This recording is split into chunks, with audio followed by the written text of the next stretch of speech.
Well, good afternoon, YouTube world. I'm in my office in Lake Park, Georgia, at Lake Park United Methodist Church, where I'm the senior pastor of. Uh, my bike's been broken, and we have been busy, good busy, trying to get the church going back up after COVID or during COVID. So we've been real busy. So my bike had a brake seize up on it. The left front rotor, the caliper seized up, and so I rebuilt both calipers, put new brakes in. I've rebuilt the master cylinder, and I'm in the process of bleeding it, but I'm trying to do it in between other projects going on. I made a video last week, Labor Day weekend, but haven't got around to editing it yet. I may not need to put it up now. So, but I know one of the things, if you want to keep getting YouTube people, one of the things is consistency. Consistency. I can't even pronounce that word correctly. And so I haven't put a video out in a while, so I'm going to make a short video. I got some pastors coming over, some egghead people. No, just joking. And we do a little Bible study and get together on Thursdays. So I'm just waiting for them. It's the September 10th. 2020 at 6:24 in Lake Park, Georgia. Probably 80-some degrees. We've had rain on and off all day. We're coming up on the anniversary. I had a different topic here real quick. We're coming up on the anniversary of 9/11, and I forgot about that. So since it's watching at the clock on my computer, I might discuss that real quick. I was going to discuss how I got into South Georgia, because I'm not a Georgia boy by trade or by birth. I'm an implant. I'm one of those damn Yankees. They stuck us here. I retired here from the Air Force. But real first, I want to give a couple shout-outs. That seems to be a thing. Mr. G, 1965, and I know some other people have done it, but Mr. G, 1965, for me, has started the shout-out thing, and a lot of people are picking up on it, shouting out to help each other YouTube channel. And I'm not got anybody new that we may not be already watching. Motorcycle Mama, I've enjoyed her videos, but the reason I shout out for her, keep her daughter. I think tomorrow her daughter goes for surgery. She mentioned it in another video, so I don't remember the day. But keep her daughter in your thoughts or your prayers. Easy Rider had a minor mishap on his motorcycle. Easy Rider had a minor mishap on his motorcycle. I think the bike's okay. It's his shoulder that's messed up. So kind of keep him in your thoughts and prayers. He's been making videos walking around in there and stuff. I'm going to do I keep forgetting about it, but I'm going to do the Mr. G dog collar, the dog collar challenge, where you put the phone on the dog collar and you go motor vlogging. And so on that, September 11th, 2001, look at that, 19 years ago, those are old enough. What were you doing? That's kind of a significant day to me. I've been in the Air Force since I joined the Air Force in 1981. And I come in June. I joined in March, but come in June, right after I graduated in May of 1981. From Kansas City, Missouri, a little town. Then it was a little town. Now it's a pretty good-sized town called Lee Summit, Missouri. Right there, if you're cutting across Missouri on 70 Highway or 50 Highway, they both kind of run through Lee Summit. A lot of you who have traveled out to Sturgis or something have ran through it and probably didn't know it. I know Mike Ailey 7 and Moose, whatever Moose's numbers are, they ran through. I watched when they went to the Tetons. I watched them, and they ran through my hometown. They had actually a video going through that town. And so that was kind of cool. But so nowadays, we'll jump forward. I've been all over the world, done a lot of neat things. I was an aircraft mechanic, primarily a hydraulic and flight control mechanic, primarily on the F-15s. A through E models. Served in Kadena, Alaska. I got put as an instructor in Mountain Home, an advanced hydraulic instructor.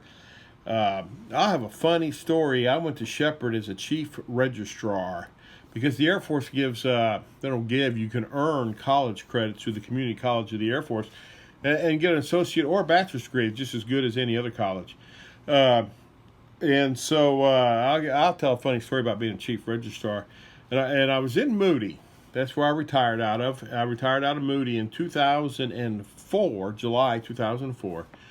But here it is, September 2001. And back up a little bit, as a volunteer, I was the Moody Air Force Base's chapel youth coordinator. That's the big thing. I was a youth coordinator.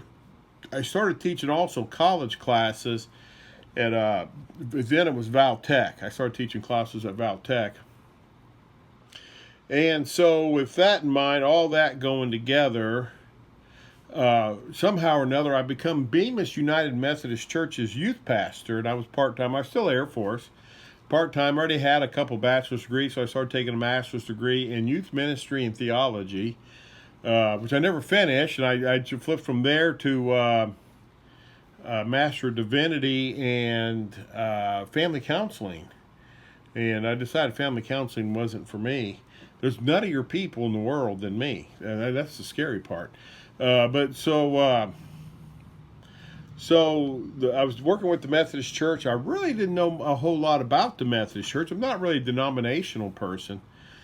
But we discussed it and decided, I knew retirement was coming up in the next couple of years. So my wife Tammy and I were exploring ministry. And so the Methodist Church, and again, I'm not trying to promote Methodist Church over any other church or anything. This is a motorcycle thing, not so much this. But the Methodist Church had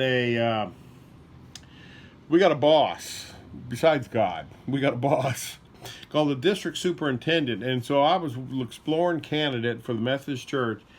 And the district superintendent was coming on base, Reverend Mike McAfee.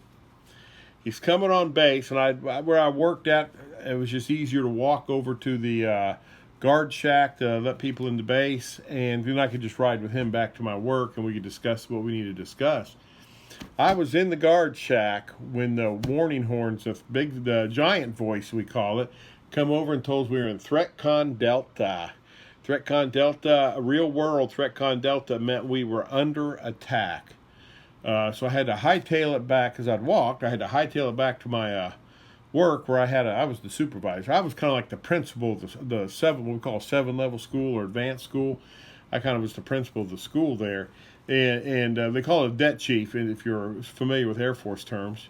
And so, and the first tower had hit and was burning. And everybody had the TV on. They're looking at it. And so I was just no more than I got there is when the second tower hit. Well, the second plane hit the second tower. And I thought for sure, we were probably the next step was nuclear war. Moody, without going into a lot of military stuff, they geared up quite a bit. Being instructors, we're kind of a non-deployable people. We went out and helped the flight line. I went out and helped the chaplains because we had a lot of security guards all through Moody and at the ammo depot. And we had all kinds of airplanes coming in, helicopters coming in. And it was a unique thing is chaplains and doctors they have a rank, but they can never be in command other than with their own people. Unless there's something extraordinary there, and they can never carry a firearm. And we thought, back then, we thought for sure the base was going to be overrun or attacked. I was the youth coordinator for the base, and so I could drive the chaplain truck. And so I'd come to work at 4 a.m. I'd go check out. I was qualified with an M16. I was also qualified with the M9 or the Beretta 9mm, and I'd go straight because I was the chaplain assistant that could carry a gun. And we would ride around the base taking coffee, hot chocolate, biscuits, sausage biscuits to these young troops, young men and women that were guarding outposts on the base. And we did that for a couple weeks. But the 9/11 is one of those things. My mother, who was alive then, but she used to talk about the day Kennedy was assassinated and how that changed the whole world and her life and her perspective of things. And so they froze everybody, and I ended up by spending 3 more years In the Air Force, still, I stayed there at Moody. I continued to serve as the advanced schoolhouse, come up with some programs to where we went overseas. We started deploying overseas. They do advanced training on H-60 helicopters and C-130s. And then they had an intervention before we got out. That's a whole other story. But so my next shout out, too, is to our fine men and women of the military. Whether you're a Marine, whether you're a Navy, Coast Guard, Air Force, whatever capacity you have served this country, thank you. And my next shout out, I always put them together when we're doing a Veterans Day or memorials or something, is to our fine police departments and fire departments. Men and women, I was reading something today as we're coming up on the anniversary of 9/11, like 300 fire from one fire department. Everybody from the New York Fire Department, I think, except one guy, was killed in 9/11. What other job besides the military or the police and fire do you run into harm's way to protect other people? So my hat goes off to the police, the fire, first responders, let me say that, and to our military folks. I served 23 years. I loved it. I would go do it again if they'd let me. If they let the fat old man go, I'd go. But they're not going to do that. They're smarter than that. So and that deal is, that's just a quick shout out, just getting a video up and running, because I haven't produced a video. Back to the motorcycle, I have changed out both calipers, or I've rebuilt them. And in the process of bleeding, the left one froze up. I found dirt. It was compacted into the line. I couldn't get the line to bleed, and I got one of those brake bleeder that helps suck the fluid through, and pulled a lot of dirt. And what had happened on my Harley, I got an '09 Harley, when I got it, the brake fluid had kind of eaten the paint off the cap, and so you took the cap off and pulled the rubber, it was just white powder corroded. It was inside that master cylinder had white flakes all in it, and the white flakes kind of built up. They went through the ports and got built up in a line and clogged a line. So when they say change your brake fluid every 2 years, change your brake fluid every 2 years. But just trying to find time to do it. Because of COVID, we reduced pay a little bit, and that's fine. I'm not complaining there. Been working a couple odd jobs just to keep the bills in, keep the money coming. So I just have not had time to play with the motorcycle a whole lot. I got almost bled today. They're starting to grab, but they still got air in the lines. I just got to do that too. So that's about it. Again, we hope Motorcycle Mama's daughter does well. Easy Rider, hurry up and get your shoulder fixed. And Mr. G, he was out in the back roads today. Get you going. Mike Haley 7 was. Like Haley 7 was, and him and Moose produced a video where they're on the phone with each other, and that was cool. And then the fireside chat on Sunday with Bodine, HDR, and Bronco Ride. I can't remember the third person. And yes, HDR and Bodine 52, we would much rather see and hear from your wife than you. I'm not saying anything weird there, but they bring a lot. They bring a lot to the channel. We miss them when they're not on the bike with you. I don't know why they just don't hop on and make their own channel like some of the other women have done. So with that, you all have a blessed day. My people should be here soon.